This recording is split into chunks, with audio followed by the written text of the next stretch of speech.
اعوذ باللہ من الشیطان الرجیم بسم اللہ الرحمن الرحیم۔ آج 19 نومبر 2023 کو ہم بزم مکالمہ کا 20واں پروگرام کرنے جا رہے ہیں۔ میں اس کے آغاز کرنے کے لیے میں دعوت دوں گا اقبال یوسف بھائی کو کہ وہ آئیں اور تلاوت کلام پاک سے آغاز کریں۔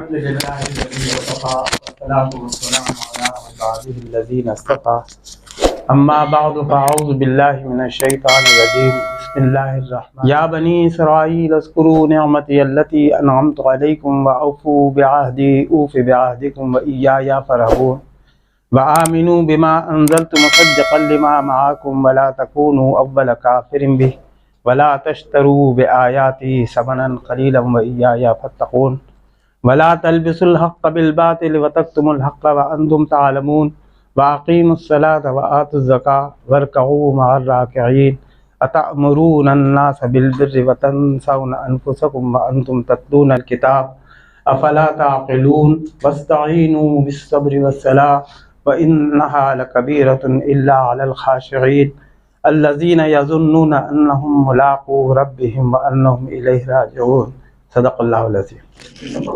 جزاک اللہ۔ میں پروگرام کا آغاز کرتے ہوئے سب سے پہلے یہاں پہ آنے کی دعوت دوں گا کہ آئیں، ہمارے افتخار ملتانی صاحب تشریف لائیں جو پروگرام کو آگے چلائیں گے بھی اور تعارف بھی کروائیں گے۔ طارق جمیل بھائی جو کہ منتظم اعلیٰ بھی ہیں، آپ کی کرسی پھر آج کے پروگرام کے جو مقرر اور آپ کے ساتھ بہت ساری باتیں شیئر کریں گے برادر فرحان اللہ عثمانی صاحب میزان بینک سے ہیں، ہمارے ساتھ تشریف رکھتے ہیں۔ آئیے۔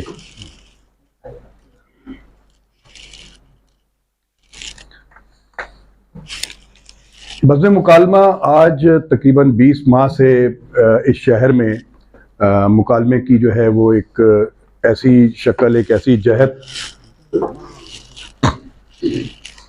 کا آغاز کر چکا ہے، اور شہر میں جو بھی حالات رہے ہیں گزشتہ کچھ عرصے میں، اس میں بہت سارا ہم ذمہ دار سمجھتے ہیں کہ مکالمے کا بہت سارے مسائل جنم لے چکے ہیں۔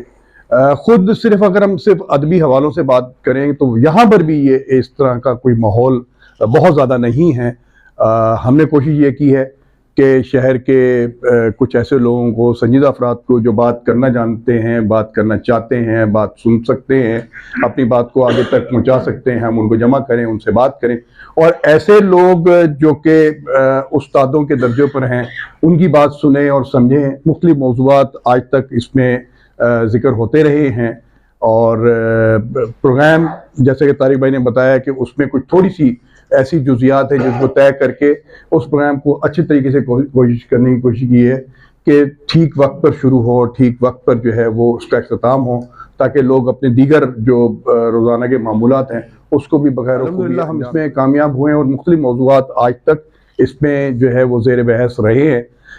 ان موضوعات میں یقیناً کچھ نہ کچھ تشنگی ہوگی کہ بہت شاید اس 2 گھنٹے کی نشست میں بہت زیادہ چیزوں کو پھیلایا نہیں گیا، سمیٹا نہیں گیا، اور جو ہمارے ذہنوں میں شاید اس کا جواب بھی اس طریقے سے نہ مل سکے جس طرح سے ہم چاہتے ہیں، مگر یہ ایک صرف آغاز ہے، ایک ٹریگر ہے کسی بھی موضوع پر بات کرنے کا، اور پھر اس کے بعد سب کے لیے ایک سوچنے کا موقع ہے کہ وہ جو بھی موضوع ہے اگر اس 2 گھنٹے کی نشست میں اس کا جواب نہیں مل پایا، موضوعات پہ ہمارے پاس بہت کچھ مواد تو موجود ہے اور لوگ بھی موجود ہیں، اس نشست کے بعد بھی ہم اس پر بات کر سکتے ہیں، اور ان کتابوں سے یا جرائد سے یا جرنل سے ہم چیزیں دوسری اور نئی بھی اخذ کر سکتے ہیں، اور اپنے ان سوالوں کا بہتر انداز میں جو ہے وہ جواب تلاش کر سکیں۔ یہی اس بزم مکالمہ کا دراصل پر گفتگو کا آغاز کرنا، اور یہ الحمدللہ شاید ہم اس سلسلے میں کامیاب ہوئے، اور کئی پرانے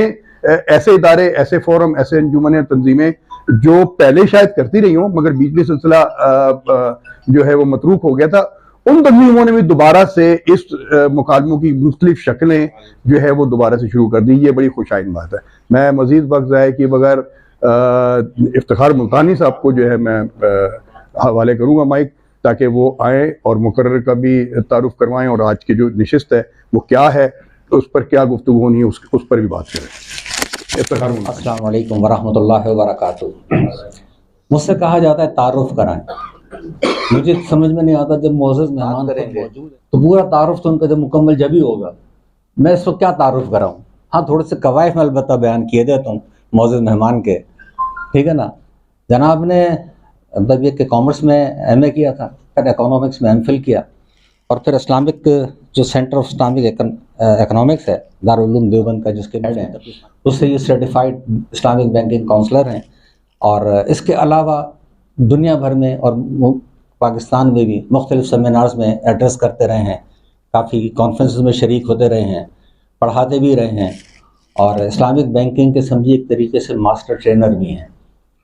اس وقت تو یہ جو شرعیہ آڈٹ بورڈ ہے میزان بینک کا، اس کے ہیڈ ہیں، ایگزیکٹو وائس پریزیڈنٹ ہیں میزان بینک کے. اس کے علاوہ بھی کافی وزٹنگ کنسلٹنٹس ہیں آئی بی اے کے اور بینکنگ انسٹیٹیوٹس کے. اور اسلامک بینکنگ اور اسلامک یعنی banking and banking products and services ان کا خاص ریسرچ کا سبجیکٹ ہے، ٹھیک ہے نا. اور مطلب یہ بہت لمبا تعارف ہے، اصل میں بہت ٹائم لے لوں گا. تو بینکنگ اور اسلامک بینکنگ ان کا خاص شعبہ ہے، اس کے ماسٹر ٹرینر ہیں اور اسی فیلڈ سے منسلک ہیں، ماشاءاللہ اعلیٰ تعلیم یافتہ ہیں. یہ تو قوائف ہیں.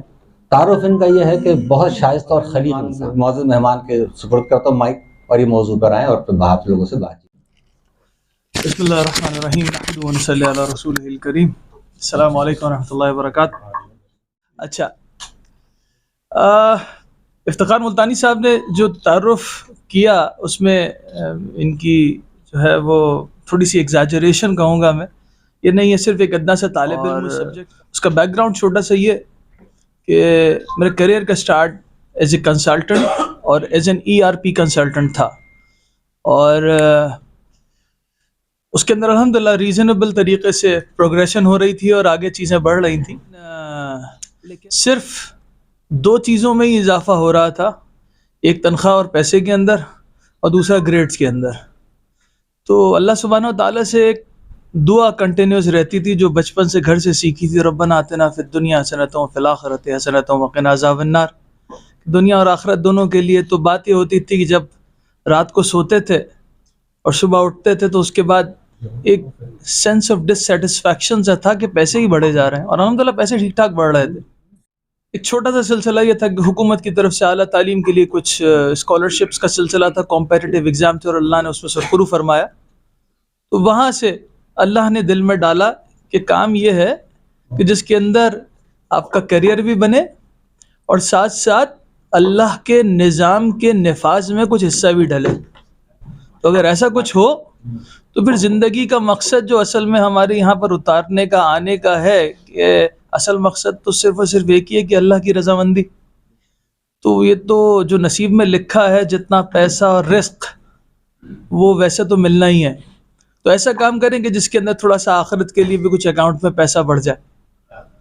تو اللہ سبحانہ و تعالیٰ نے اس طریقے سے، جیسا کہ حضرت نے سوال پوچھا، میرا کوئی خونی رشتہ داری مفتی تقی عثمانی صاحب سے نہیں ہے، ان کا نالائق سے شاگرد ضرور ہوں. الحمدللہ بہت شفقت اور محبت کا معاملہ فرماتے ہیں انہی معاملات کی بنا کے اوپر. اور جیسے کہ صدیقیز ہیں ایک فیملی ہے، فاروقیز ایک فیملی ہے، ویسے عثمانی بھی ایک فیملی ہے. تو میں اس نسبت سے جو ہے وہ عثمانی ہوں. آج کا سبجیکٹ ایک ایسا سبجیکٹ ہے کہ جس کے اوپر بات ایک دن میں اگر موقع دیا جائے کسی کو کہ یہ بتائیے کہ ہم ایک ناسا کی چاند پہ جانے کی اور کسی اور دوسرے سیاروں پر جانے کی، تو اگر 1 گھنٹے آدھے گھنٹے کے اندر بتا دیا جائے کہ اس کا سسٹم کیسے بنایا جاتا ہے، یا ایک چھوٹا سا میزائل یا راکٹ ہی کیسے بنایا جاتا ہے، تو یہ بڑا مشکل کام ہوگا کہ آدھے 1 گھنٹے کے اندر اس بات کو بیان کر دیا جائے. معاشیات یا اکنامکس جو اسٹوڈنٹ ہیں، جو لوگ اس سبجیکٹ کو پڑھ چکے ہیں، پڑھتے ہیں یا اس میں انٹرسٹ رکھتے ہیں، وہ یہ بات جانتے ہیں کہ اکنامکس ایک ایسا سبجیکٹ ہے جو کہ پڑھنے والے کی انٹینشن اس سبجیکٹ کو ڈیفائن کرتی ہے. معاشیات یا اکنامکس جب آپ پڑھیں گے تو ایک آدمی ہے، اسی کے اندر پیسے کا لین دین بھی آئے گا، اور ایسے میں لوگ کہیں گے کہ ایک اسکول آف تھاٹ یہ بھی کہے گا کہ پیسہ ہی سب کچھ ہے، وہی طاقت بھی دے گا, وہی اتھارٹی بھی دے گا, اور جس کے پاس پیسہ ہے اسی کے پاس اتھارٹی ہے, اسی کے پاس یہ حق حاصل ہے کہ جو دل چاہے وہ کرے.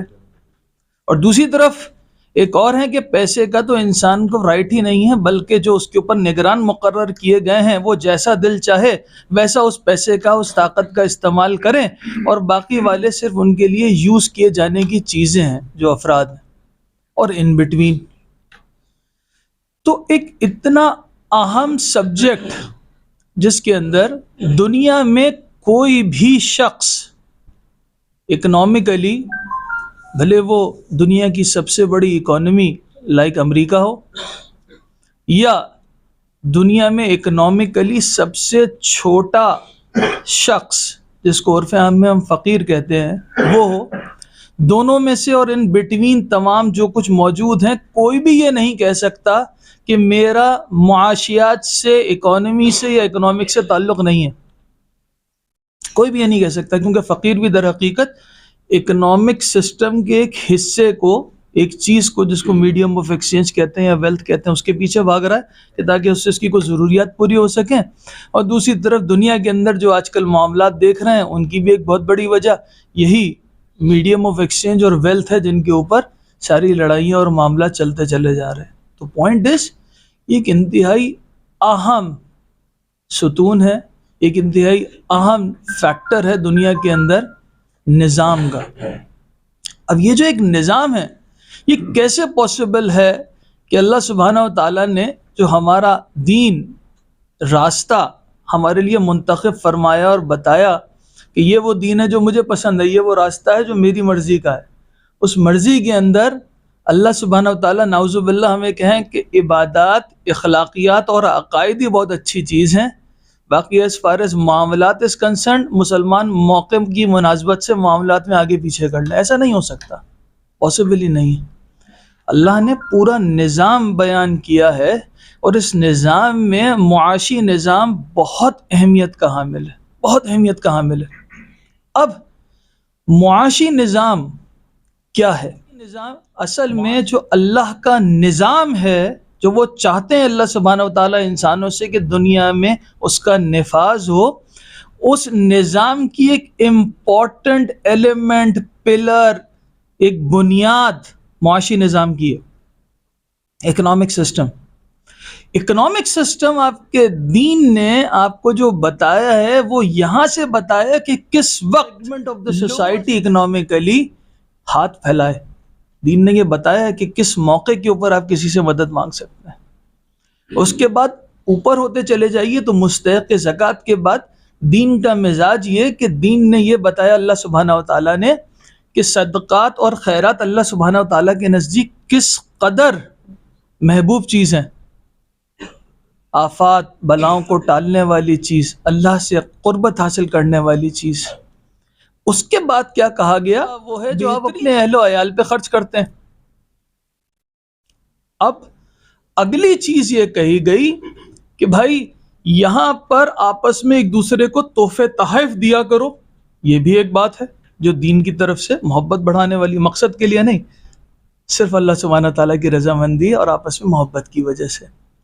اس کے بعد آگے بڑھتے ہیں تو اللہ سبحانہ و تعالیٰ ایک حدیث قدسی ہے جس کے اندر اللہ سبحانہ و تعالیٰ فرماتے ہیں کہ دو مسلمان نیک نیتی کے ساتھ, اچھی نیت کے ساتھ مل کر کاروبار کرتے ہیں تو ان کے ساتھ تیسرا میں پارٹنر ہوں.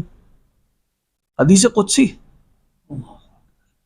اب یہ جو سارے معاملات ہیں اگر ان کو ایک ڈاٹ بائی ڈاٹ کنیکٹ کیا جائے تو بیسیکلی یہ ایک فنڈامنٹل اکنامک کوشچن اور کنسرن کو ایڈریس کرنے کی بات ہو رہی ہے. وہ ہے آج کے ماڈرن اکانومسٹ کا ڈائلیما. یہ ہے سب سے بڑا کوشچن جو انہوں نے ایڈریس کرنا ہے وہ یہ ہے سرکولیشن اور ڈسٹریبیوشن آف ویلتھ کا. کیونکہ آج کا مسئلہ یہ ہے کہ کنسنٹریشن ہو رہی ہے ویلتھ کی, اور جس طریقے سے یہ اکثر کتابوں میں لکھا پایا جائے گا کہ جس طریقے سے انسان کے جسم میں خون جب تک دوڑتا رہتا ہے تو وہ صحت کی علامت ہے, اور ایک جگہ کے اوپر اگر وہ جمع ہو گیا تو وہ بیماری بن جاتا ہے. اسی طریقے سے کسی بھی معاشی نظام میں, اکنامک سسٹم کے اندر اگر کنسنٹریٹ ہو جائے گی کسی جگہ کے اوپر تو ایسی صورتحال کے اندر وہ اکنامک خرابی کا باعث بنے گی، اور اس کے برخلاف اگر وہ سرکولیٹ کرتی رہے گی، گھومتی رہے گی، تو ایسی صورتحال کے اندر یہ ایک ہیلدی اکانومی کے لیے ضروری چیز ہے، جس کو دنیا بھر کے اندر ایون ماڈرن ڈے اکانومسٹ اس مسئلے کو حل کرنے کے لیے کہ یہ جو کنسنٹریشن آف ویلتھ کا مسئلہ ہے اس کو ایڈریس کیسے کیا جائے، اس کو ایڈریس کرنے کے لیے وہ کہتے ہیں کہ بھائی اس کو ایڈریس کرنے کا طریقہ یہ ہے کہ آپ سرکولیٹ کریں ویلتھ کو۔ اس سرکولیشن آف ویلتھ کے سلسلے میں ایک بڑی اہم بات آپ کے سامنے گوش گزار کرنا چاہوں گا۔ 2009-10 کی بات ہے کہ ایک نوبیل پرائز ونر کی ریسرچ سامنے آئی۔ اس ریسرچ کے تحت انہوں نے دنیا میں، آپ جانتے ہیں کہ مختلف قسم کے اکنامک سسٹم جو ہیں، مختلف اکنامک پالیسیز ہوتی ہیں جن کے اندر فسکل پالیسی اور مانیٹری پالیسی ایک بڑی اہم اور مشہور زمانہ پالیسیز جانی جاتی ہیں۔ فسکل پالیسی کا ایک اہم ایلیمنٹ ٹیکسیشن کا نظام ہے اور ٹیکسیشن کا سسٹم ہے جو کہ دنیا بھر میں لاگو ہے۔ اس ماڈرن ڈے فائنینشیل اور سبجیکٹ ایکسپرٹ نے اس بات کو اینالائز کیا اور اپنی تحقیق کے نتیجے میں یہ بات سامنے آئی کہ دنیا میں آج کے دور میں جو نظام اس وقت رائج ہے ٹیکسیشن کا، جس کو انکم یا آمدنی پہ ٹیکس لیا جاتا ہے، یہ ایک انیفیشینٹ سسٹم ہے۔ جو ہونا چاہیے وہ ہونا چاہیے سیونگز یا ویلتھ کے اوپر سسٹم، تاکہ اگر کوئی آدمی کما کے اس کو اسپینڈ کر رہا ہے تو وہ اکانومی کو سپورٹ کر رہا ہے۔ تو ایسی صورتحال میں اگر ایسا نظام ہے کہ جس کے اندر پیسہ آ بھی رہا ہے اور وہ خرچ بھی ہوتا چلا جا رہا ہے تو اس کو ٹیکس نہیں کیا جانا چاہیے۔ ٹیکس وہ جو ہولڈ کر لے، بچا لے، بچ جائے، ویلتھ کے اوپر ٹیکس لگنا چاہیے، نمبر 1۔ نمبر 2، اسٹیٹسٹیکل انالیسس کے نتیجے میں the figure that he comes up with was somewhere between 2 to 3%۔ وہ آئیڈینٹیفائی نہیں کر سکا کہ 2.5% ہمارے اللہ سبحانہ و تعالیٰ نے دین میں نظام دیا ہے زکوٰۃ کا کہ 2.5%، اور سیونگز کے اوپر یہ نظام ہے، اور اس کو نوبیل پرائز ملا۔ یہ کیا بات ہے، کیا نظام بتایا۔ اس کی وجہ یہ ہے کہ ماڈرن ڈے اکانومسٹ یہ کہتے ہیں کہ بھائی بات یہ ہے کہ اگر کوئی بھی اکانومی دنیا کی ویشس سرکل آف پاورٹی میں گھوم جائے، غربت کے چکر میں گھوم جائے، تو واحد طریقہ اس میں سے نکالنے کا اسپینڈنگ بڑھانا ہے تھرو انویسٹمنٹ، تاکہ اسپینڈنگ کرو، اسپینڈ کرو، سرکولیٹ کرو ویلتھ کو، تاکہ آپ اس ویشس سرکل آف پاورٹی سے باہر نکل سکیں۔ سو الحمدللہ ان ساری باتوں کو بتانے کا مقصد آپ کو کیا ہے کہ الحمدللہ جو نظام دین نے ہمیں معاشی دیا ہے وہ ہے کہ جس کے ساتھ آج کے ایون ماڈرن اکانومسٹ، بھلے وہ کیپٹلسٹک ہوں یا سوشلسٹ ہوں، وہ جب نکالتے ہیں اس کا سلوشن، تو الحمدللہ کہیں نہ کہیں وہ نظام ہمیں 1500 سال پہلے تقریباً اللہ سبحانہ و تعالیٰ نے آپ صلی اللہ علیہ وسلم کے تھرو ہمیں دیا ہوا ہے۔ لیکن ہم کیا کہتے ہیں یہ تو 1500 سال پرانا نظام ہے، تو یہ آج کیسے لاگو ہوگا۔ دوسری بات، یہ جو اکنامک سسٹم ہے یہ ایک بڑی کونوٹیشن ہے، ذہن میں رکھیے گا۔ سب سے بڑی چیز اللہ سبحانہ و تعالیٰ کا بتایا ہوا دنیا کا نظام، یہ ایک سب سے بڑی پکچر ہے۔ اس کے اندر ایک بڑا حصہ ہے معاشی نظام کا، اور اس معاشی نظام کے اندر ایک پلر ہے بینکنگ۔ اس کے اندر ایک پلر ہے بینکنگ۔ ہم کیا کرتے ہیں کہ ہم جو سوال دنیا کے سیاسی نظام سے چاہیے جواب جن کے، یا دنیا کے معاشی نظام سے جن باتوں کے سوال کے جوابات چاہیے، وہ ہم اس ایک بینکنگ کے نظام سے اس کے جواب مانگ رہے ہوتے ہیں۔ مثال کے طور پہ fundamental issue of distribution of wealth, ہم کیا کہتے ہیں کہ بینکاری نظام ہمیں اس بات کا جواب دے کہ ڈسٹریبیوشن آف ویلتھ کے اندر کیا امپروومنٹ آئی۔ تو اس کام کے لیے، اس سے ریلیٹ کرنے کے لیے میں چند گزارشات آپ کے سامنے رکھوں گا کہ پہلے ہم یہ سمجھ لیں کہ بیسکلی بینک حقیقتاً کام ہے کیا، کام کیسے کرتا ہے۔ اس کے بعد پھر میں آگے کی طرف بات کرتا ہوں کہ اسلامی بینکنگ کے اندر اور سودی کنونشنل بینکنگ کے اندر بیسک فرق کیا ہے۔ بینک بیسکلی ایک ایسے ادارے کا نام ہے جس کا کام ہے پیسے کی چینلائزیشن، پیسے کو چینلائز کرنا۔ کیسے چینلائز کرنا؟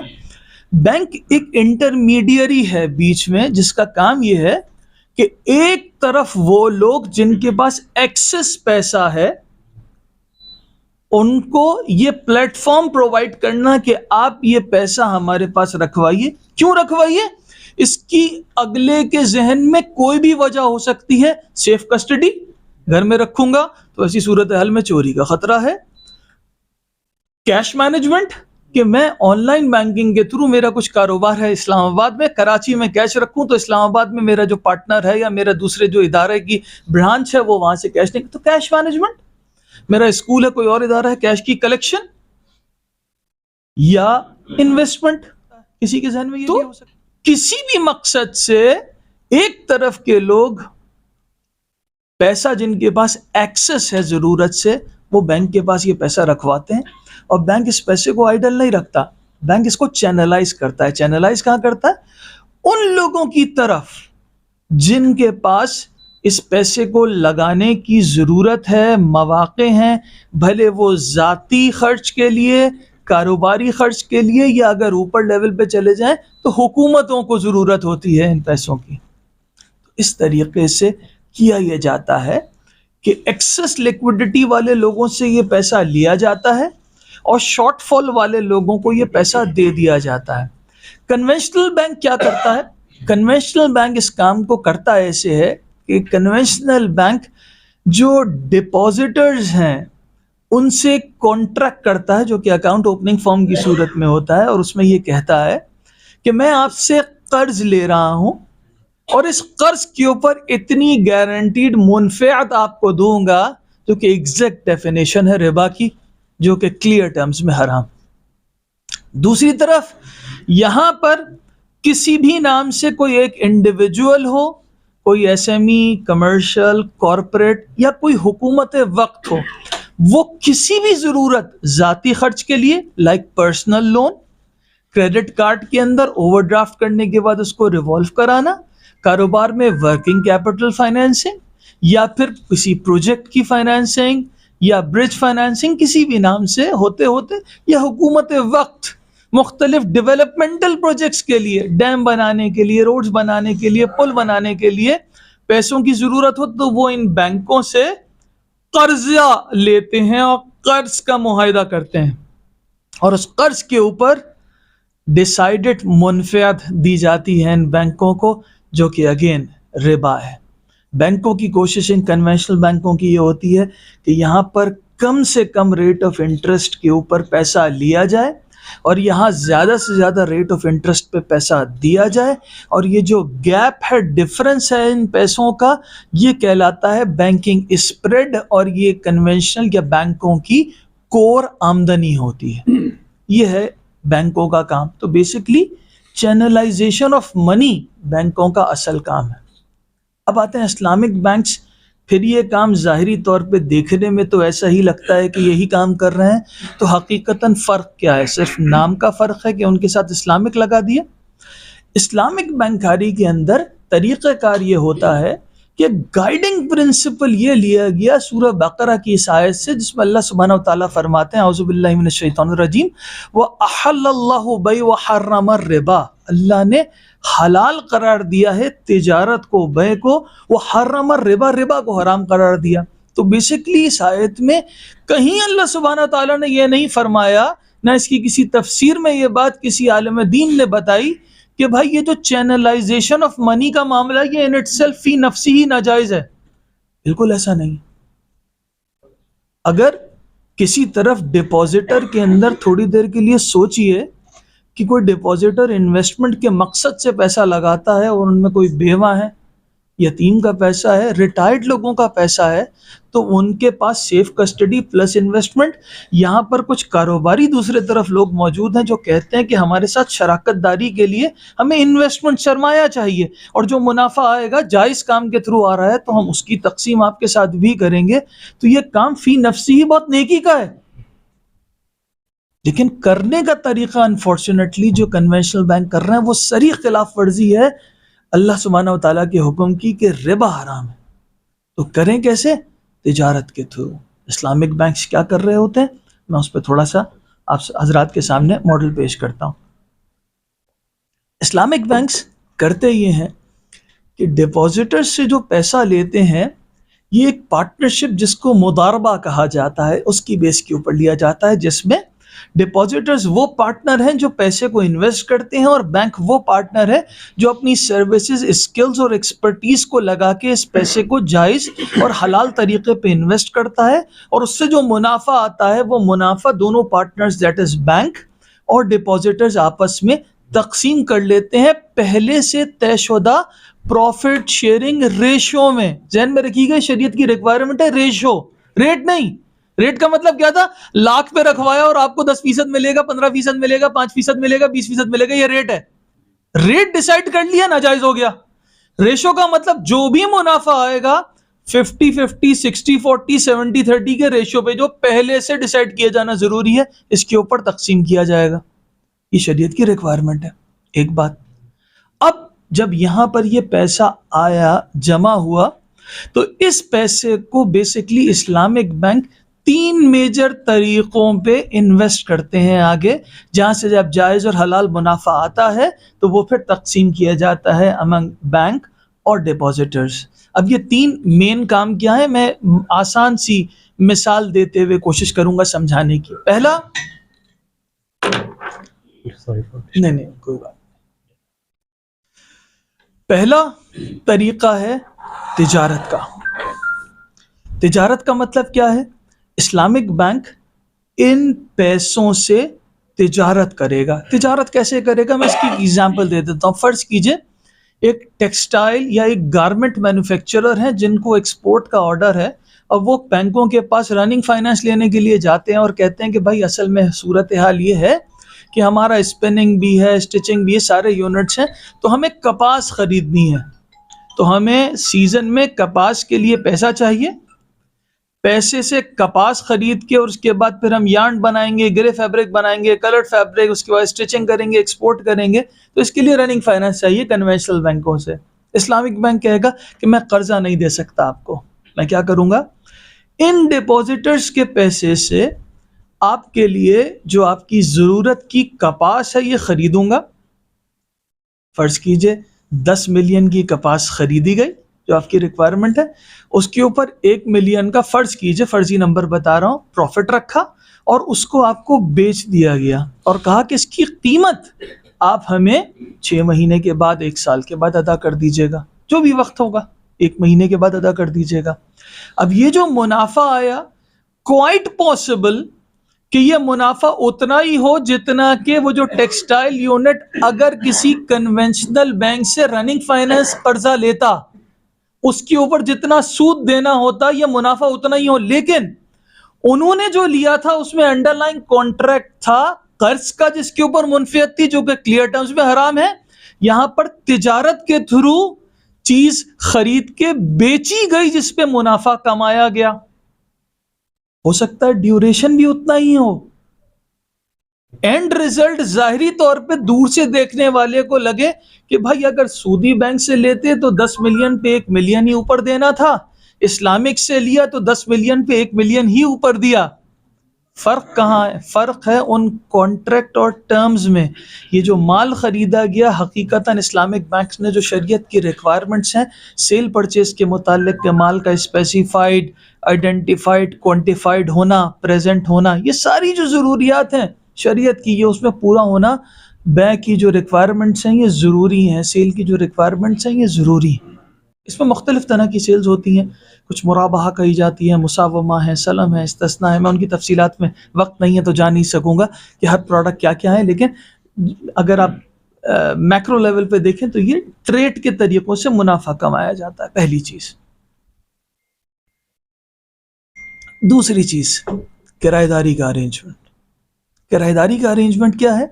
مثال کے طور پہ فرض کیجئے یہاں پر پائن دا اسکائی بیکری کی یا یونائٹڈ کنگ بیکرز کی ہمارے پاس مختلف شاخیں ہیں، ان کا سینٹرلائزڈ بیکنگ یونٹس فرض کیجئے کورنگی انڈسٹریل ایریا میں، اب وہ کہتے ہیں کہ صبح صبح ہمیں شہزور ٹرکس چاہیے ہوتے ہیں تاکہ ہمارے تمام آؤٹ لیٹس پہ ہماری جو بیکری اور کنفیکشنری آئٹمز ہیں ان کو فریشلی بیک کر کے ہم سپلائی دے سکیں.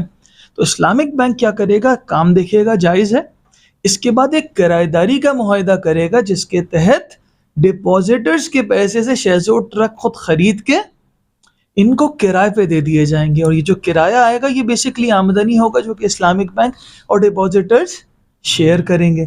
اب جائز کام کے لیے اور جو کرایہ داری کا معاہدہ ہوا ہے یہ جائز ٹرمز کے اوپر ہونا بڑا ضروری ہے. اگر یہ ان معاملات کے طریقے سے ہو رہا ہے تو کرائے کی حاصل ہونے والی آمدنی ایبسولوٹلی جائز ہے اور یہ شیئر کی جاتی ہے. تیسرا طریقہ کار کیا ہوتا ہے؟ تیسرا طریقہ کار ہے پارٹنرشپ کا یا ایکوٹی پارٹیسپیشن کا. اس کی ایک مثال فرض کیجئے کہ اگر رمضان سے پہلے ایک امپورٹر ہیں، وہ آتے ہیں اور کہتے ہیں کہ میں سعودی عرب سے اجوا کھجور کا ایک کنٹینر امپورٹ کر رہا ہوں جس کی مالیت 1 کروڑ روپے ہے، 50 لاکھ میں لگا رہا ہوں، 50 لاکھ کی فائنینسنگ کی ضرورت ہے. اگر وہ کلائنٹ اسٹیبل ہے، کلائنٹ کا کاروبار مناسب ہے، اس کی ایک ریپوٹیشن ہے، تو ڈیو ایویلیویشن کے بعد اسلامک بینک ڈپازیٹرز کے پیسے کے ساتھ اس میں پارٹنر بن جائے گا اور 50 لاکھ انویسٹ کرے گا.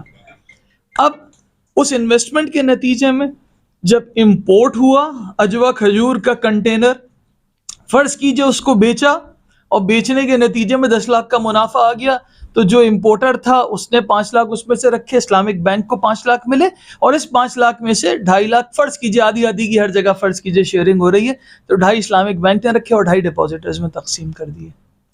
اسی طریقے سے یہ ایک ٹرانزیکشن بیسڈ پارٹنرشپ تھی، مشارکہ تھا. یہی اگر پیریوڈک کسی بزنس میں کر دیا جائے 3 مہینے کے لیے، 1 مہینے کے لیے، 6 مہینے کے لیے، 1 سال کے لیے، تو یہ بھی پارٹنرشپس چلتی ہیں جو اسلامک بینک کر رہا ہوتا ہے. تو بیسکلی اسلامک بینک 3 ماڈلز پہ کام کرتا ہے. ایک تجارت کے تھرو منافع کماتا ہے، ایک پارٹنرشپ کے تھرو، رینٹلز کے تھرو، کرایہ داری کے تھرو، اور تیسرا پارٹنرشپس کے تھرو اسلامک بینک منافع کماتا ہے اور پھر یہ ڈپازیٹرز میں جیسے کہ پروفٹ شیئرنگ ریشو ہوتا ہے اس میں تقسیم کر دیا جاتا ہے. اب یہاں پر چند سوالات لوگوں کے ذہنوں میں، ایک تو خیر میں نے ایک بیسک ماڈل بتا دیا کہ کس طریقے کا فرق ہے کنونشنل بینک اور اسلامک بینک کے اندر. اب کچھ سوالات لوگوں کے ذہنوں میں آ رہے ہوتے ہیں. مثال کے طور کے اوپر اسٹیٹ بینک تو دونوں کا ایک ہی ہے، تو اسٹیٹ بینک کیسے ان معاملات کو سیگریگیٹ کرتا ہوگا؟ ذہن میں رکھیے گا کہ اسٹیٹ بینک، بینک دولت پاکستان ایک ایسا ادارہ ہے جو ایک وقت میں متعدد رول پلے کر رہا ہے، جیسے کہ ہم میں ہر ایک شخص ایک وقت میں متعدد رول پلے کر رہا ہے. میں بیٹا بھی ہوں، شوہر بھی ہوں، باپ بھی ہوں، بھائی بھی ہوں، دوست بھی ہوں، پڑوسی بھی ہوں. تو اب ایسا تو نہیں ہو سکتا کہ ایک آدمی یہ کہے کہ نہیں یار یا تو آپ باپ ہیں یا بیٹے ہیں. اسی طریقے سے اسٹیٹ بینک ایک ایسا ادارہ ہے جو ایک وقت کے اندر متعدد رول پلے کر رہا ہے. ایک رول اس میں سے کیا ہے؟ حکومت وقت کے بینک کے طور پہ کام کرنا. دوسرا، حکومت کے لیے جو اکنامک پالیسی ہے اس کے اندر معاون بننا. تیسرا کام یہ ہے کہ جو بینکنگ سرکل ہے حکومت کے بہاف پہ اس کو ریگولیٹ کرنا، اس کے ریگولیٹر کے طور پہ کام کرنا. تو اس طریقے سے اسٹیٹ بینک آف پاکستان ایک وقت میں متعدد رول پلے کر رہا ہے. تو انفارچونیٹلی کچھ جگہ کے اوپر جب وہ حکومت وقت کے بینک کے طور پہ کام کرتا ہے، ان کو پیسوں کی ضرورت ہوتی ہے یا پیسے لگانے کی جب ہوتا ہے، ان مواقع کے اوپر وہ یقیناً کئی ناجائز اور سودی کام کر رہا ہوتا ہے. But on the other hand as a regulator banking circle کے جب وہ ریگولیٹر بنتا ہے تو جو قوانین ہیں ان قوانین کے تحت اسلامک بینکوں کو جب وہ لائسنس جاری کرتا ہے تو پہلی کلوز اس میں یہ ہوتی ہے کہ یہ اسلامک بینک کسی بھی طرح کی نان شریعہ کمپلائنٹ یا انٹرسٹ بیسڈ ایکٹیویٹی میں شامل نہیں ہو سکتے. یہ پہلی کلوز ہے اس لائسنس کی، جس کا مطلب اگر حکومت وقت کو سودی قرضہ لینے کی ضرورت پڑ جائے اور ان کے بہاف کے اوپر اسٹیٹ بینک آف پاکستان سودی انسٹرومنٹس مارکیٹ میں ایشو کر کے پیسہ اکٹھا کر رہے ہیں، تب بھی اگر وہ چاہیں بھی تب بھی وہ اسلامک بینک کو اس کام کے اندر انوائٹ نہیں کر سکتے، کیونکہ حکومت کی طرف سے جو لائسنس ایشو ہوا ہے، اور اسلامک بینک اگر چاہیں بھی کہ وہ ٹی بلز یا بانڈز جو کنونشنل ہے اس کے اندر انویسٹ کرنا چاہیں تب بھی وہ نہیں کر سکتے، اور نہیں ایسا کیا جاتا ہے۔ اسی طریقے سے اسٹیٹ بینک آف پاکستان میں اسلامک بینکنگ کے لیے ایک سیپریٹ ڈپارٹمنٹ وجود میں آیا جو انہوں نے بنایا جب یہ سسٹم شروع ہوا، اسلامک بینکنگ ڈپارٹمنٹ، جس کا کام یہی ہے کہ اگر کسی جگہ ایسا کوئی مرحلہ، کوئی معاملہ آ جائے کہ جس کے اندر کوئی ریگولیشن، کوئی اور پالیسی، کوئی اور مسئلہ ایسا ہو جو کہ اسلامک بینک فیس کریں جن کے لیے قانون کنونشنل والا بنا ہوا ہو، تو وہاں پر وہ اس کو فیسیلیٹیٹ کرتے ہیں، بیچ میں آتے ہیں اور روکتے ہیں، اسٹیٹ بینک کے اندر موجود دوسرے ڈپارٹمنٹس کے ساتھ بات چیت کر کے کہتے ہیں کہ اسلامک بینکس یہ سودی یا غیر شرعی کام نہیں کر سکتے۔ دوسری طرف ان کی مدد کے لیے شریعہ بورڈ ان کے پاس موجود ہے اسٹیٹ بینک کا، جس کے اوپر ریناؤنڈ اسکالرز موجود ہیں جو ان کو ان معاملات کے اندر، ان گائیڈ لائنز کے لیے، ان پالیسیز کے لیے جو اسلامی بینکاری سے مطابق ہیں ان کے لیے گائیڈنس دیتے ہیں اور پالیسیز متعین کرتے ہیں۔ دوسرا ایک اہم مسئلہ لوگوں کے ذہنوں میں یہ بات آتی ہے کہ اسلامک بینکنگ بھی تو کائبور کا استعمال اپنی پرائزنگ میں کر رہی ہوتی ہے، تو بھائی یہ کائبور کا استعمال تو سودی ہے، بیسیکلی پھر اسلامک بینکنگ اسلامک کیسے ہے؟ یہ بھی ایک عموماً لوگوں کے ذہنوں میں سوال آ رہا ہوتا ہے۔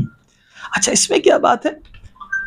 کائبور حقیقتاً ہمیں سمجھنا چاہیے کہ کائبور ان اٹ سیلف ہے کیا چیز۔ آف کورس ہم میں سے اکثر جانتے ہیں Karachi inter bank offer rate.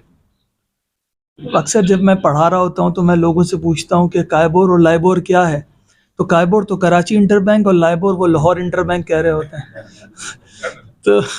تو اب صورتحال کیا ہے؟ ہمارا level of understanding unfortunately as a society perception based ہے۔ ہم پرسیو کرتے ہیں کسی چیز کو اور ازیوم کرتے ہیں کہ یار چونکہ میں نے پرسیو ایسے کیا ہے تو یہ چیز یقیناً ایسے ہی ہوتی ہوگی، بلکہ یقین ہے مجھے کہ ایسے ہی ہوتی ہوگی۔ ہوتا یہ ہے کہ یہ Karachi inter bank offer rate نکلتا کیسے؟ یہ کراچی کے ٹاپ کے 8-10 بینکس جس ریٹ کے اوپر ایک دوسرے کو کسی بھی گیون ٹائم پہ پیسے کی لین دین پہ ایگری کر جائیں، اس کا ایوریج ریٹ کائبور کہلاتا ہے۔ ایوریج کا مطلب ایکسٹریم ٹاپ کے باٹم کے نکال کے بیچ کے ریٹس کا ایوریج آؤٹ لے لینا، یہ ایوریج کر دینا ہوتا ہے۔ اب تھوڑی دیر کے لیے سوچئے کہ Karachi inter bank offer rate, Karachi کے ٹاپ کے 8 بینکس سارے اسلامک ہیں، اب وہ ایک دوسرے کو پیسے کا لین دین کر رہے ہیں تو وہ یا تو ایکویٹی پارٹیسپیشن کے اندر جا رہے ہیں، انٹر بینک مشارکہ یا مداربہ یا وکالہ کسی اور شریعہ کمپلائنٹ موڈ پہ جا رہے ہیں، تب بھی یہ ایوریج آؤٹ ریٹ جو ہوگا یہ کائبور ہی کھلا رہا ہوگا۔ آج انفارچونیٹلی یہ ریٹ ریفر کر رہا ہے کیونکہ میجورٹی بینکس کنونشنل ہیں، اور ضروری نہیں ہے کہ اس ریٹ کے اوپر ایکچوئل کوئی ٹرانزیکشن ایگزیکیوٹ بھی ہوئی ہو، کیونکہ یہ تو ایک ایوریج آؤٹ ریفرنس ریٹ ہے۔ اس کی مثال سمجھنے کے لیے میں ایسا دے دوں کہ فرض کیجئے کسی جگہ، کسی علاقے میں خدا نخواستہ شراب کا کاروبار ہوتا ہے، ایک مارکیٹ ہے جہاں پر الکوہلک بیوریجز بک رہی ہیں، اور اس مارکیٹ یا اس ایسوسیشن نے ایک ریٹ طے کر لیا ہے کہ ہم جو ریٹ دیں گے دکاندار اس ریٹ کے حساب سے پروفٹ مارجن رکھا کریں گے۔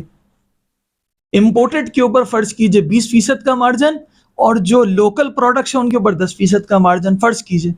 اب اللہ سبحانہ وتعالیٰ نے اسی مارکیٹ میں موجود ایک دکاندار کو ہدایت دی اور اس نے جوسز، منرل واٹر، ملک کا کاروبار شروع کیا، لیکن ہے وہ اسی مارکیٹ میں موجود۔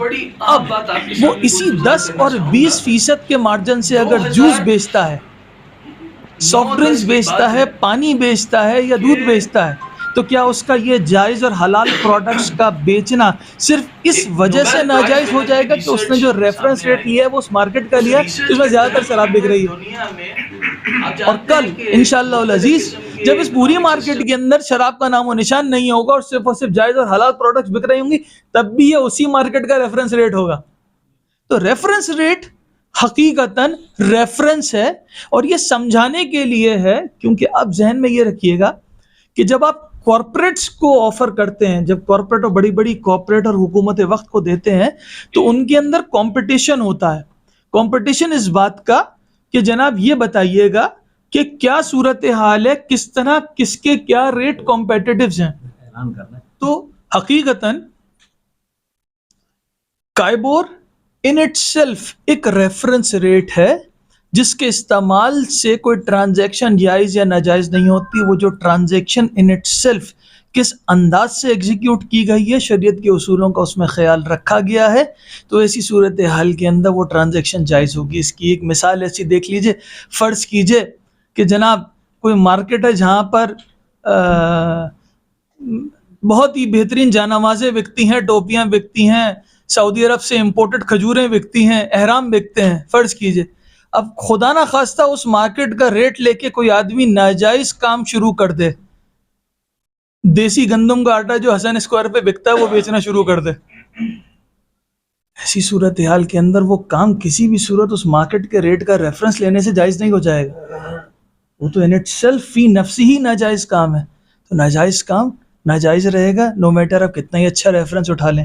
اسی طریقے سے جائز کام جائز رہے گا بھلے ریفرنس آپ کوئی بھی چیز کا لے لیجئے.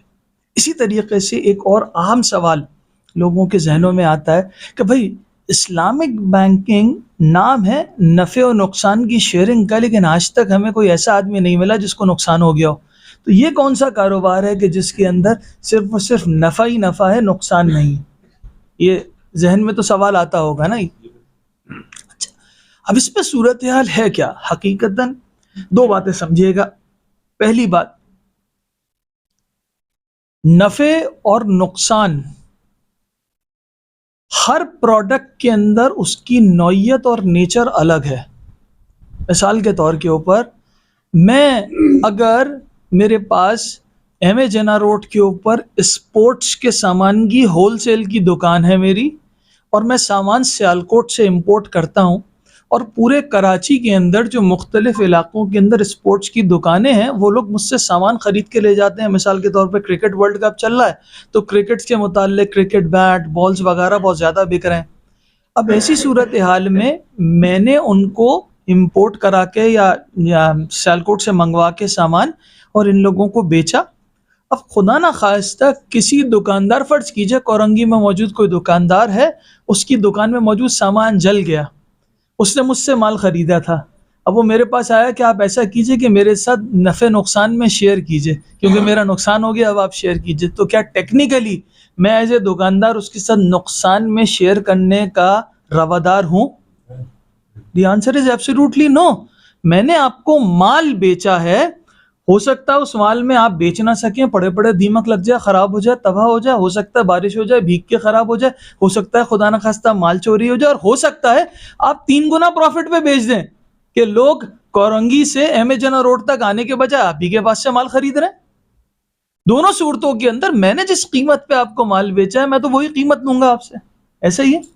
لیکن اس کے برخلاف اگر فرض کیجئے میں نے ہی کسی صاحب کے ساتھ مل کے پارٹنرشپ کی, شراکت داری کی, اور میں نے ان کے ساتھ ایک کورنگی میں دکان کھولی, اب خدا نہ خواستہ اس میں نقصان ہوتا ہے تو ایز اے پارٹنر میں لائبل ہوں کہ میں شریعت کے اصولوں کے مطابق اس میں اگر خدا نہ خواستہ نارمل کورس آف بزنس میں لاس ہوتا ہے, نیگلیجنس نہیں, پتہ چلا آپ نے باہر کرکٹ بیٹ جو ہے وہ دھوپ میں اور پانی میں بارش میں چھوڑ دیے کہ اٹھا کے لوگوں نے چوری کر لی, تو یہ نیگلیجنس ہے. لیکن نیگلیجنس اگر نہیں ہے, نارمل کورس آف بزنس میں لاس ہے, تو میں اس کو بیئر کرنے کا روادار ہوں کیونکہ یہ شریعت کی ریکوائرمنٹ ہے. تو ایک بات تو یہ ہو گئی. تو ہمیں دیکھنا یہ ہوگا کہ کس چیز کے اندر لاس برداشت کیا جائے گا, کس چیز میں نہیں کیا جائے گا. دوسری بات, اسلامک بینک اگر ایسا کرتا کہ مسٹر اے نے فرض کیجئے 50 لاکھ روپے کا ڈپازٹ کروایا اسلامک بینک کے پاس, اور اسلامک بینک نے اس 50 لاکھ روپے سے فرض کیجئے ایک شہزور کا ٹرک خریدا اور کرائے پہ چڑھا دیا کسی ادارے کو. اب خدا نہ خواستہ وہ شہزور کا ٹرک کسی ایسے مسئلے میں تباہ ہو جاتا ہے, برباد ہو جاتا ہے, جس میں کرایہ دار کی کوئی غلطی نہیں ہے, میری کوئی غلطی نہیں ہے, اور ایک ایسی کیٹاسٹروفی کا شکار ہو جاتا ہے جس کا تکافل اسلامک انشورنس کا کوریج بھی نہیں ہے. تو شریعت کی روح سے چونکہ کرایہ دار کا اس کے اندر کوئی قصور نہیں تھا, یہ نیچرل کلیمٹی تھی, مسئلہ تھا, تو ایسی صورتحال میں نقصان اونر کا ہوگا. اب یہ جو اونر کا نقصان ہے، اگر 50 لاکھ والے مسٹر اے نے ایسے کام کیا اور وہ خدا نہ خواستہ شہزور ٹرک ایسے تباہ ہو گیا جس میں کمپنسیشن نہیں ہے، تو واقعی مسٹر اے کا پورا پیسہ ڈوب گیا. لیکن اس کے لیے شریعہ کمپلائنٹ رسک مینجمنٹ کی ٹیکنیکس کچھ استعمال کی جاتی ہیں، وہ ذرا سمجھیے گا کیا ہے. مثلاً کیا یہ جاتا ہے کہ جو ڈپازیٹرز ہیں، ایسا نہیں کیا جاتا کہ مسٹر اے کے 50 لاکھ سے ایک ٹرک خرید کے آگے کرائے پہ دے دیا جائے، بلکہ کیا یہ جاتا ہے کہ اس کا ڈپازیٹرز کا ایک فرضی پول بنایا جاتا ہے. یہ جو ڈپازیٹرز کا فرضی پول ہے، اس میں ملینز آف ڈپازٹ کے کسٹمرز کا ٹریلینز آف روپیز کا فنڈ جمع ہوتا ہے ایک جگہ. اس فنڈ میں سے ٹریلینز آف روپیز کے فنڈ میں سے 50 لاکھ نکال کے شیزور خرید کے کرائے پہ دیا جاتا ہے. اب اگر 1000 ٹرک آپ نے کرائے پہ دیے، ان میں سے ایک اس طرح تباہ ہوگا خدا نہ خواستہ، 2 ہوں گے زیادہ سے زیادہ. لاکھوں ٹرانزیکشنز میں سے چند ٹرانزیکشنز ایسی ہوں گی جن میں نقصان ہوگا. تو ہوتا کیا ہے، ان تمام ٹرانزیکشنز کے اندر یہ جو ملینز آف کسٹمرز ہیں، یہ ان میں ان کی انویسٹمنٹ کا پروپورشنٹ حصہ لگا ہوا ہوتا ہے. یہی وجہ ہے کہ وہ جو نقصان لاکھوں ٹرانزیکشنز میں سے چند نقصان ہوتے ہیں، وہ جب پروفیٹیبل ٹرانزیکشن سے نیٹ آف کی جاتی ہیں تو چند پیسے یا چند روپے کا فرق پروفٹ شیئرنگ میں ہر مہینے ضرور آتا ہے، جو کہ ایکچوئل ہوتا ہے، لیکن کسی ایک آدمی کا پورا نقصان نہیں ہوتا. یہ شریعہ کمپلائنٹ طریقہ ہے، جائز ہے، اور یہ رسک مینجمنٹ کی ٹیکنیک ہے. اگر ایک کے ساتھ ایک کر رہے ہوتے تو اس میں بھرپور نقصان ہونے کا اندیشہ تھا. تو اسی طریقے سے کچھ پروڈکٹس کے متعلق ایک علمی سوال اکثر ہو رہا ہوتا ہے کہ اسلامک بینک سے وابستہ مفتیان کرام جو ہیں، جو اسلامک بینکنگ کی پروڈکٹس اور سروسز ہیں، ان کے متعلق فتویٰ دیتے ہیں. اس فتوے کے اوپر فتوے کی جو ریکوائرمنٹس ہیں وہ بعض مرتبہ پوری نہیں ہو رہی ہوتی. ذہن میں رکھیے گا، یہ جو پروناؤنسمنٹ ہے یا سرٹیفکیٹ ہے اسکالر کا، دس از ناٹ اے فتویٰ. ذہن میں رکھیے گا، فتویٰ ایشو ہوتا ہے دارالافتاء سے، رائٹ؟ اس کا ایک پروسیس ہوتا ہے. اسلامک بینکوں میں کسی بھی پروڈکٹ کے متعلق اس کا شریعہ کمپلائنس کا سرٹیفکیٹ ایک ریگولیٹری ریکوائرمنٹ ہے، ریگولیٹر کی.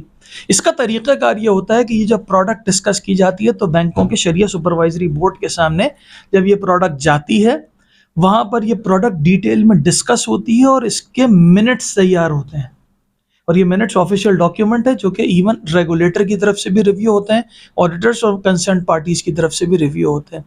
اس کا ایک خلاصہ اس طرح بیان کیا جاتا ہے جو کہ سادہ زبان میں ایک سرٹیفکیٹ کی صورت میں ہوتا ہے، جس میں اسکالرز یا شریعہ بورڈ یہ بیان کرتے ہیں کہ ہم نے یہ پروڈکٹ دیکھ لیا اور اس پروڈکٹ کا اسٹرکچر اور اس کے کاغذات اور اس کے ڈاکیومنٹ سارے شریعہ کمپلائنٹ مینر میں ہیں. یہ ہے سرٹیفیکیشن. اب اس سرٹیفیکیشن کے ساتھ ساتھ ذہن کے اندر رکھیے گا، جو بیسز ہوتی ہیں وہ بیسز جو میٹنگ کے منٹس ہوتے ہیں ان میں بیان کیے ہوئے ہوتے ہیں. اب اگر کسی صاحب کو بھی اس کے متعلق کوئی سوال کرنا ہو تو ہر بینک کا شریعہ کمپلائنس ڈپارٹمنٹ سے رابطے کا نمبر ان کی ویب سائٹ پہ ریگولیٹری ریکوائرمنٹ ہے دیا گیا ہوتا ہے کہ آپ ان سے یہ سوال پوچھیں، وہ آپ کو اس کی تفصیلات بیان کر دیں گے. تو یہ ہمیں تھوڑا سا کچھ باتوں کا سمجھنا ضروری ہے. ایک اہم سوال اور تھا کہ روشن ڈیجیٹل اکاؤنٹ ہمارے یہاں کھولے گئے نان ریزیڈنٹ پاکستانیز کے سلسلے میں، ان سے جو تھے تو کیا یہ شریعہ کمپلائنٹ ہیں؟ تو جی، تمام Islamic banks regulated by State Bank of Pakistan, ان کے اپنے اپنے ریسپیکٹو شریعہ بورڈز ہیں، انہوں نے یہ پروڈکٹس دیکھی اور الحمدللہ ان کے متعلق سرٹیفیکیشن بھی ایشوڈ ہیں، they are sharia compliant. I hope ایک سوال اور اس پروگرام سے پہلے میرے پاس آیا تھا کہ ایک صاحب جو تھے وہ جو ہے اپنے والدین کے پاس ایک خاتون کو لے کر گیا اور کہا یہ فرزانہ ہے، ان سے ہمیں شادی کرنی ہے. تو والدہ نے کہا تمہاری شادی فرزانہ سے نہیں ہو سکتی. تو وہ چونکہ اوبیڈینٹ بچہ تھا تو اس نے اس لڑکی کا نام رخسانہ کر کے اس سے شادی کی، فرزانہ سے نہیں کی. تو جی تو اس جو جوک ہے اس کا کیا اسلامک بینکنگ سے کوئی تعلق ہے؟ تو یہ بھی ایک سوال آیا تھا. تو میرا خیال ہے کہ جو میں نے گزارشات آپ حضرات کے سامنے پیش کی تو ان کے تحت اگر آپ صرف اکاؤنٹ اوپننگ فارم کنونشنل بینکوں کا اور اسلامک بینکوں کا ہی دیکھ لیں، معذرت کے ساتھ چونکہ لکھا بہت ہوتا ہے اور بڑے چھوٹے فونٹ میں ہوتا ہے تو پڑھنے میں تو تکلیف ہوگی، لیکن اگر ویب سائٹ پہ دیکھ لیں یا اس کا بڑا پرنٹ نکال کے دیکھ لیں تو میرا خیال ہے صرف اسی سے آپ کو ایک فرق واضح ہو جائے گا کہ یہ نومن کلیچر کا فرق نہیں ہے، پروسیس کا ٹوٹل فرق ہے۔ اب یہ بھی ایک بحث کئی دفعہ ہوتی ہے کہ بھائی ہم نے اس کا نام اسلامک بینک ہی کیوں رکھا، اس کا کوئی اور نام رکھ دیتے۔ اچھا، یہی ڈائلیما یا یہی کوشچن جو ہے وہ تکافل انڈسٹری کے اندر ہے۔ تکافل انڈسٹری جو کہ اسلامک انشورنس انڈسٹری ہے، ان کی یہاں لوگوں کے بحث یہ ہے کہ یار اچھا خاصا دیکھیے اسلامک بینکوں نے اپنا نام اسلامک بینک رکھا تو لوگوں کو آسانی ہے کہ بھائی بینک میں کیے جانے والے سارے کام شریعہ کمپلائنٹ مینر میں اسلامک بینک میں ہو جاتے ہیں۔ ہم نے اپنا نام تبدیل کر کے تکافل رکھ لیا، اب لوگوں کو پتہ ہی نہیں ہے تکافل کیا، اگر اس کا نام اسلامک انشورنس رکھ لیتے تو لوگوں کو آسانی ہوتی۔ یہ بھی ایک بحث ہے۔ تو اب اس پرسپیکٹو سے اسلامک بینکس نے صرف نام تبدیل نہیں کیا، اصل میں کام تبدیل کیا ہے۔ اور کمنگ بیک ٹو جہاں سے میں نے بات چیت کا آغاز کیا تھا کہ دیکھیے جو چیلنجز اکانومی کے مسائل ہمارے ہیں، ہمارے ذہن میں کیا آتا ہے کہ دیکھیے اسلامک بینکنگ اپروکسیمیٹلی 20 سے 22% ہو گئی ہے، لیکن اس کے ثمرات ہمیں نظر نہیں آتے ایک عام آدمی کی زندگی کے اوپر۔ تو ریالٹی کیا ہے کہ عام انسان کی زندگی پہ پڑنے والے جو مسائل ہیں یہ اکنامک چیلنجز، اکانومی کے چیلنجز ہیں۔ بینکنگ اس کا ایک حصہ ہے۔ تو اب بینکس نے، اسلامک بینکس نے، نو میٹر کس طرح کا نظام آ جائے، اس نے چینلائز ہی کرنا ہے پیسے کو۔ اصل میں تو آپ کو زکوٰۃ کا ایفیشنٹ نظام، آپ کو حقیقتاً اس سے اوپر جب آپ جائیں تو ڈسٹریبیوشن آف ویلتھ کے سلسلے میں آج بھی آپ دیکھیے کاروبار کے اندر اگر ڈسپیوٹس ہوں تو ہمارے جو ریزولوشن ہوتے ہیں، ہمارے یہاں کورٹ کے اندر سیٹلمنٹس ہوتی ہیں، ان کے اندر جتنا وقت، انصاف کی فراہمی میں جتنا وقت، یہ وہ چیزیں جو کہ آپ کی اکنامک انجسٹس کو سامنے لاتی ہیں۔ تو ہم نے کیا کرنا ہے، حقیقتاً دیکھنا یہ ہے اس تناظر میں کہ ہماری نیت یہ ہو کہ اللہ سبحانہ و تعالیٰ کا بتایا ہوا نظام اس دنیا میں نافذ ہونا ہے انشاءاللہ۔ اس کے لیے ایک امپورٹنٹ کڑی اللہ سبحانہ و تعالیٰ کا بتایا ہوا معاشی نظام کا نفاذ، اور اس کی ایک کڑی اور ایک حصہ اور ایک پلر اسلامک بینکنگ ہے، جو کہ ابھی اس وقت اوورال پاکستان میں تقریباً 18 سے 20% پاپولیشن وہ ہے جو بینکڈ پاپولیشن ہے، یعنی کہ 100 میں سے 18 سے 20 % لوگ جو ہیں، 100 میں سے 18 سے 20 افراد بینکوں سے رابطہ کرتے ہیں۔ ان میں سے 20% یعنی کہ ٹوٹل 4 افراد، 100 میں سے ٹوٹل 4 افراد ایسے ہیں جو صرف اسلامک بینکوں کے پاس جا رہے ہیں اس پاپولیشن میں۔ تو اس پرسپیکٹو سے ابھی تو آغاز ہے، ہمیں اویئرنیس دینی ہے۔ اویئرنیس اس انداز سے کرنے کے کام ہمارے کرنے کے کام چند ہے۔ سب سے پہلی چیز اپنے اپنے سرکل آف انفلوئنس کے اندر، کہ یہ اجتماعی کام ہے، کسی انڈیویجول کا کام نہیں ہے کہ انڈیویجول یہ کہ بھائی یہ والا کام تو یہ لوگ کر رہے ہیں۔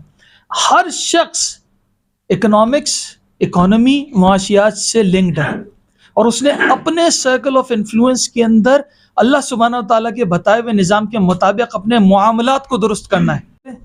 اللہ سبحانہ و تعالیٰ سے مدد مانگیں، انشاءاللہ آپشنز اویلیبل ہیں۔ ایسا نہیں ہے کہ آدمی رک جائے کہ نہیں یار ہمارے پاس تو آپشن نہیں ہے، ایسا نہیں ہے، آپشنز آر اویلیبل۔ نمبر 2، ذہن میں رکھیں ہمارے کچھ میجرز، کچھ ایکشنز اثرات بڑے دور رس رکھتے ہیں۔